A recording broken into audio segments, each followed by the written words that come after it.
So the structure is safe, but the displacement is high, so we need to find a solution. As you can see, the maximum displacement occurs here, right in the middle. So what if we have something that connects all of these members? It will help with the displacement. To solve this problem, we have many solutions. But always we should go with the easiest one. You should keep in mind the price and the fabrication. So let's go back to Model, and here, go to Features, Reference Geometry, Plane, select this face, rotate the view, and select the lower one, and here you will have a plane in the middle. Hit OK, and start a sketch there, then start with a line, snap to the midpoint here, then go a little bit up, then draw this line, something like this. Don't worry about the dimensions for now, we only need to verify the analysis. Once done, go to Weldments, Structural Member, let's go to the GB, let's pick a round bar, and let's pick, let's say, 35 millimeters diameter. Then select this line, then hit OK. Now we have this round bar that will connect all of these members. It will help with the displacement. Let's double check this. Go back to Structure 1, and here, before you run the analysis, make sure that the connection is correct. And here we can see that SolidWorks recognizes that we have a connection here, and here, and here.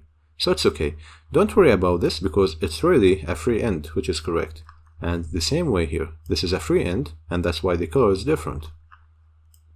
If that's okay, we have this symbol here, which means we need to remesh this structure. So from here, select Create Mesh. If everything is fine, then select Run this study. Now, as you can see, we have a higher value of the stress, and you can't tell where is this value. If you select this, then select Annotation, and you can see that we have a higher value of stress here. Adding this member will cause some stresses to be transmitted in the structure, but we are still way below the yield point.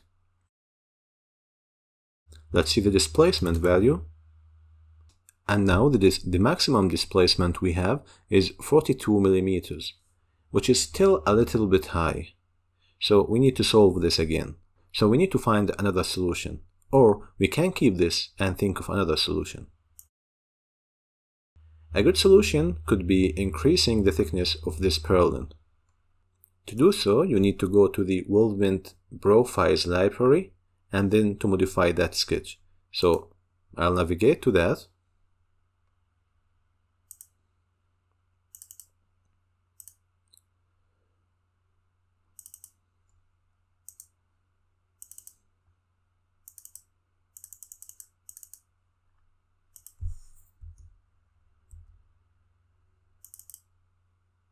And here I have it. I will edit this sketch, and instead of having 3 millimeter thickness, now I'll place this to 4 millimeter. Then hit OK, and hit Save, and then exit this. And now it's not automatically updated. You can double check this by going to Evaluate, then select Measure, and this time select this edge. Now you can see we have 0 meter because the unit of meter is relatively high. So open this and select millimeter gram second. Once again, go to Measure and select this edge. Now it's still 3 millimeters. So how can we update this? To update it, simply go to Flat Bars, Purlin, and then Edit Feature. Select any other profile you have. And after that, go back to the one we want, which is this one. Then hit OK. And from here, select Rebuild and Measure, and let's see it now. So now it's 4 mm, which means we are ready to run the analysis again.